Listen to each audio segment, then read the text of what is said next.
A Bad Case of Stripes by David Shannon.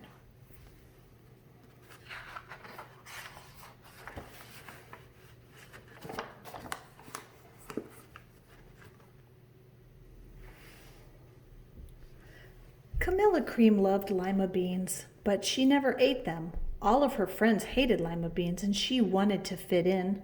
Camilla was always worried about what other people thought of her. Today, she was fretting even more than usual. It was the first day of school, and she couldn't decide what to wear. There were so many people to impress. She tried on 42 outfits, but none seemed quite right. She put on a pretty red dress and looked in the mirror, and then she screamed.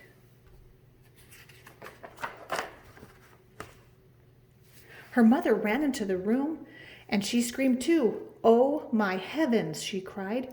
"You're completely covered in stripes." This was certainly true. Camilla was striped from head to toe. She looked like a rainbow. Miss Cream felt Camilla's forehead. "Do you feel all right?" she asked. "Well, I feel fine," Camilla answered, "but just look at me." "You get back in bed this instant," her mother ordered. "You're not going to school today." Camilla was relieved. She didn't want to miss the first day of school, but she was afraid of what the other kids would say, and she had no idea what to wear with those crazy stripes.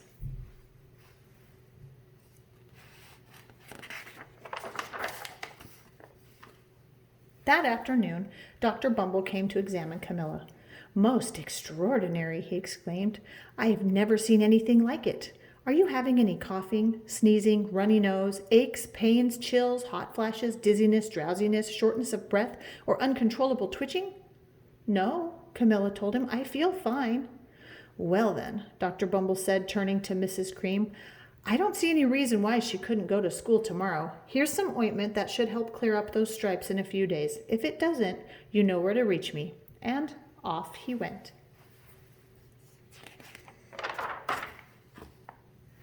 The next day was a disaster.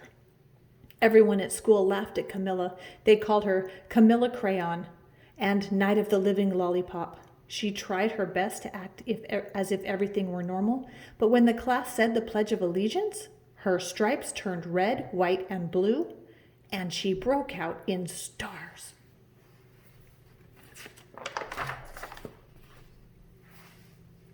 The other kids thought this was great. One yelled out, "Let's see some purple polka dots." Sure enough, Camilla turned all purple polka dotty. Someone else shouted, "Checkerboard!" and a pattern of squares covered her skin. Soon, everyone was calling out different shapes and colors, and poor Camilla was changing faster than she can change channels on a TV.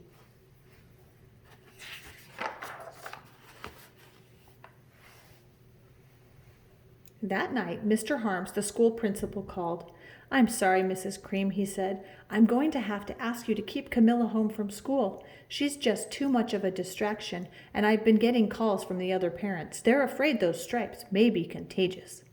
Camilla was so embarrassed. She couldn't believe that 2 days ago everyone liked her. Now nobody wanted to be in the same room with her. Her father tried to make her feel better. "Is there anything I can get you, sweetheart?" he asked. "No, thank you," said Camilla. What she really wanted was a nice plate of lima beans, but she had been laughed at enough for one day.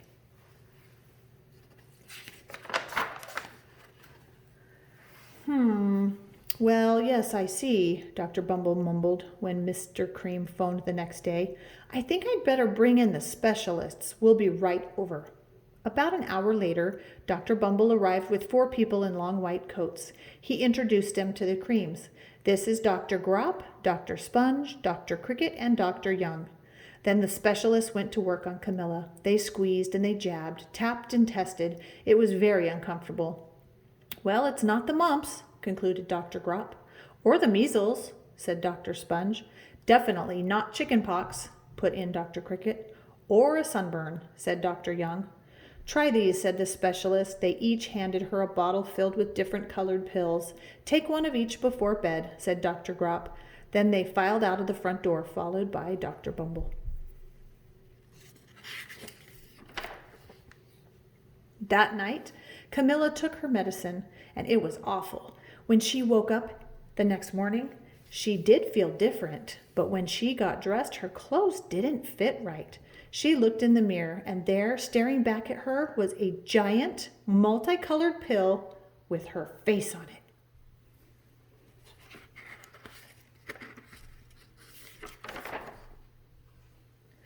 Dr. Bumble rushed over as soon as Mrs. Cream called, but this time, instead of the specialists, he brought the experts.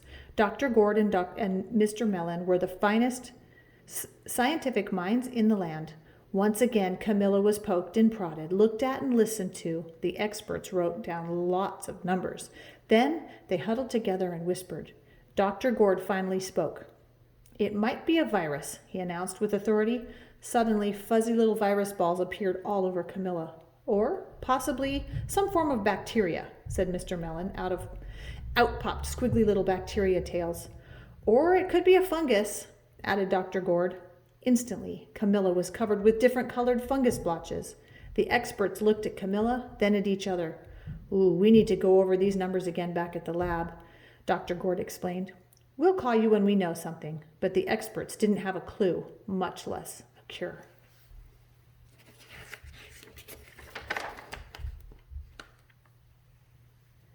By now, the TV news had found out about Camilla. Reporters from every channel were outside her house telling the story of the bizarre case of the incredible changing kid. Soon, a huge crowd was camped out on the front lawn.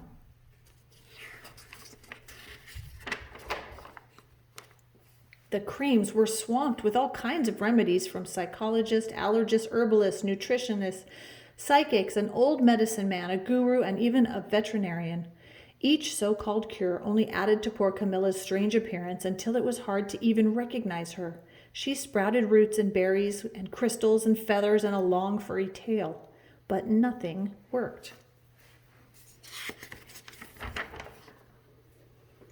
One day, a woman who called herself an environmental therapist claimed she could cure Camilla. "Close your eyes," she said.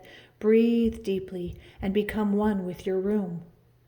"I wish you hadn't said that," Camilla groaned. Slowly, she started to melt into the walls of her room. Her bed became her mouth. Her nose was a dresser, and 2 paintings were her eyes. The therapist screamed and ran from the house. "What are we going to do?" cried Mrs. Cream. "It just keeps getting worse and worse." She began to sob. At that moment, Mr. Cream heard a quiet little knock on the front door. He opened it, and there stood an old woman who was just as plump and sweet as a strawberry. "Excuse me," she said brightly, "but I think I can help." She went into Camilla's room and looked around. "My goodness," she said with a shake of her head, "what we have here is a bad case of stripes, one of the worst I have ever seen." She pulled a container of small green beans from her bag. "Here," she said, "these might do the trick." "Are those magic beans?" asked Mrs. Cream. "Oh my, no," replied the kind old woman. "There's no such thing. These are just plain old lima beans. I'll bet you'd like some, wouldn't you?" she asked Camilla. Camilla wanted a big, heaping plateful of lima beans more than just about anything, but she was still afraid to admit it. "Yuck," she said. "No one likes lima beans, especially me." "Oh dear," the old woman said sadly. "I guess I was wrong about you." She put the beans back in her bag and started toward the door. Camilla watched the old woman walk away. Those beans would taste so good, and being laughed at for eating them was nothing compared to what she'd been going through. She finally couldn't stand it. "Wait," she cried. The truth is, I really love lima beans." "I thought so," the old woman said with a smile. She took a handful of beans and popped them into Camilla's mouth. "Mmm," said Camilla. Suddenly, the branches, feathers, and squiggly tails began to disappear. Then the whole room swirled around. When it stopped, there stood Camilla, and everything was back to normal. "I'm cured," she shouted. "Yes," said the old woman. "I knew the real you was in there somewhere." She patted Camilla on the head, and then she went outside and vanished into the crowd. Afterward, Camilla wasn't quite the same.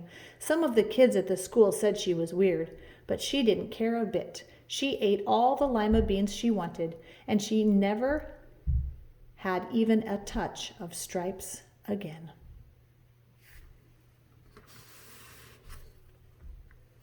The end.